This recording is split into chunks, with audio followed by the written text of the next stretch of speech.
피땀 흘려 번 내 돈, 내 맘대로 못 쓰게 하는 이 정부, 국세청. 정말 화가 납니다. 왜 이렇게까지 해야 하나? 부부간 부자간 소액 돈거래도 할 수 없다면 이게 무슨 가족인가?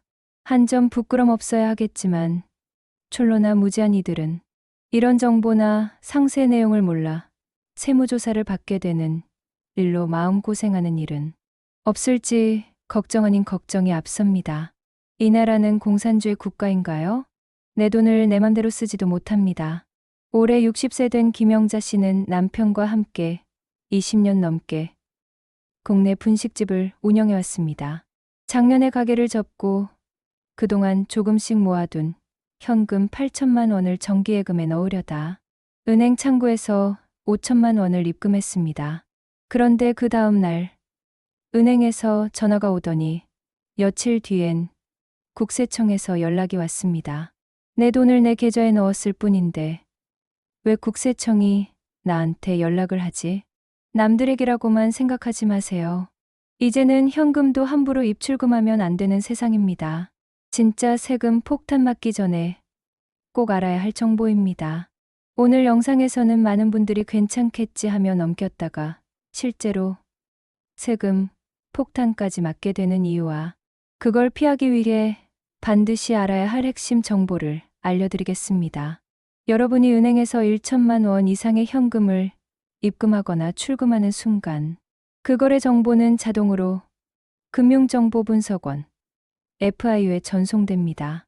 이걸 현금거래보고제도, 즉 CTR이라고 하죠. 하지만 더 무서운 건 STR입니다. STR은 금액과 상관없이 은행 직원이 이상하다라고 느끼면 곧장 의심, 거래로 국세청에 보고되는 시스템입니다.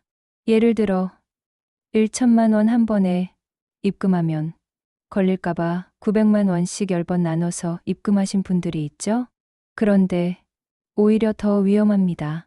의도적으로 나눴다는 게 시스템에 토착되면 더 큰 의심을 받게 되거든요.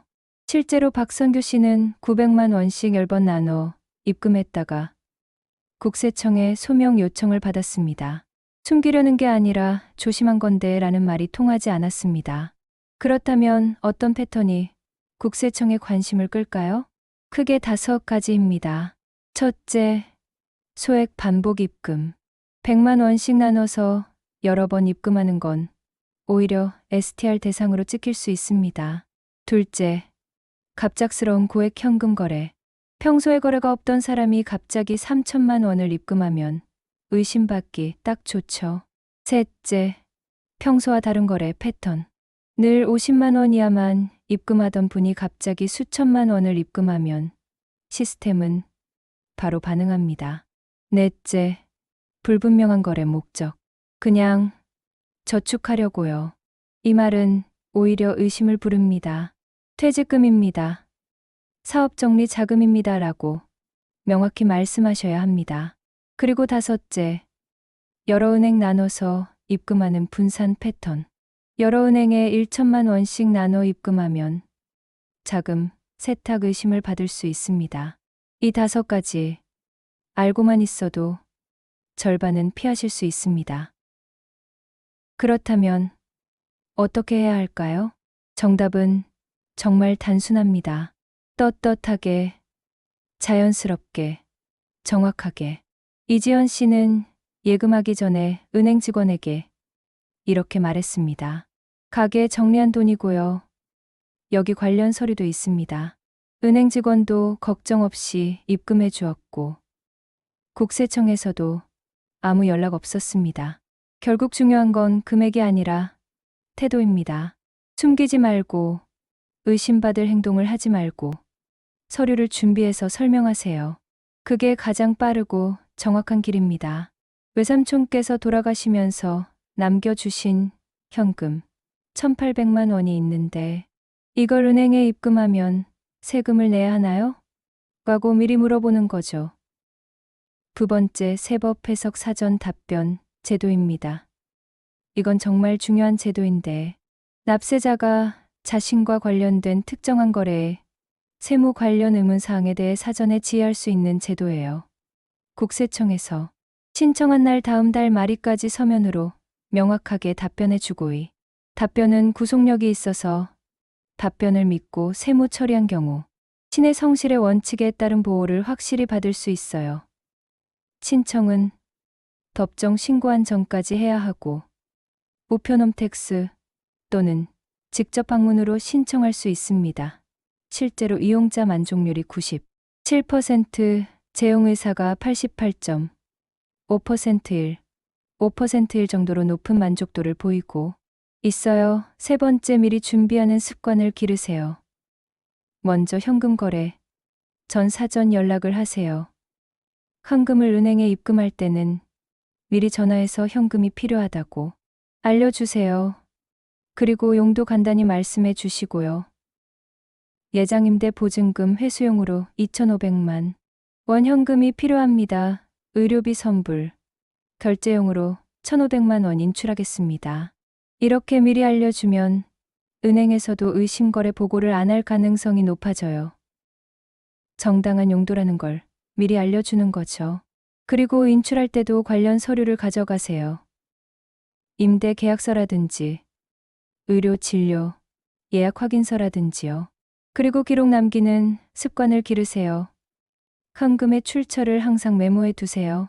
2021년 사업정리금으로 받은 돈을 집에 보관하다가 입금함 2020년부터 2024년까지 매월 임대 수익으로 모은 돈 이런 식으로요.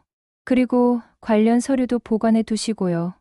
사업정리금이었다면 사업정리 관련 서류, 임대 수익이었다면 임대차 계약서나 통장 내역 유산이었다면 상속 관련 서류를 말이에요. 네 번째, 계좌채를 활용하세요. 현금보다는 계좌채가 훨씬 안전해요. 특히 가족 간의 돈을 주고받을 때는 무조건 계좌채로 하시고 메모에 용돈, 생활비, 교육비 이런 식으로 목적을 적어 두세요. 자동으로 기록이 남고 출처도 명확하니까요. 만약 정말 현금으로 줘야 하는 상황이라면 간단한 차용증이라도 써두세요. 각구가 동생 박구에게 점포, 인수 자금 명목으로 1,500만 원을 대여함. 2025년 6월 15일 이런 식으로 간단하게라도 기록을 남겨두면 나중에 큰 도움이 됩니다. 다섯 번째, 현금 영수증을 꼼꼼히 챙기세요. 현금으로 결제할 때는 반드시 현금 영수증을 발급받으세요. 이게 나중에 현금 사용 내역을 증명하는 중요한 자료가 됩니다. 특히 자영업자분들은 더욱 중요해요. 현금 매출이 있을 때마다 현금 수증을 발급해 주시고 본인이 현금으로 뭔가 구매할 때도 현금 수증을 받아 두세요. 여섯 번째, 정기적인 점검을 하세요. 6개월에 한 번 정도는 본인의 거래 내역을 점검해 보세요. 큰 현금 거래가 있었다면 그 출처와 용도를 정리해 두시고요. 혹시 설명하기 어려운 거래가 있나? 증빙 서류는 잘 보관되어 있나? 이런 것들을 미리 체크해 두시면 나중에 문제가 생겨도 쉽게 해결할 수 있어요. 여러분, 세금은 무서운 게 아니에요. 정확히 알고 준비하면 충분히 관리할 수 있습니다. 그리고 모르는 게 있으면 숨기지 말고 미리 126번으로 전화해서 물어보세요. 이런 경우에는 어떻게 해야 하나요? 이렇게 물어보면 친절하게 알려줍니다. 억울하게 세금을 더 낼 필요도 없고 불안해하실 필요도 없어요. 오늘 알려드린 내용들만 잘 기억해 두시면 됩니다. 그리고 혹시 이미 세금을 잘못 내셨다면 5년 내에는 돌려달라고 요청할 수 있어요. 포기하지 마시고 한번 알아보세요. 마지막으로 꼭 기억하셔야 할 것. 이게 문제될 줄 몰랐어요. 이 말은 국세청 조사에서 가장 많이 나오는 후회입니다. 하지만 준비된 사람은 절대 흔들리지 않습니다. 여러분의 자산, 여러분이 지키셔야죠. 오늘부터는 숨기지 말고 증명하세요. 그것이 감시를 피하는 길이 아니라 감시를 이기는 길입니다. 오늘 영상이 도움이 되셨다면 부모님이나 주변 분들과 꼭 공유해 주세요. 당신의 자산을 지키는 정보는 혼자만 알기엔 너무 아깝습니다. 영상 끝까지 시청해 주셔서 감사합니다. 좋아요와 구독 부탁드립니다.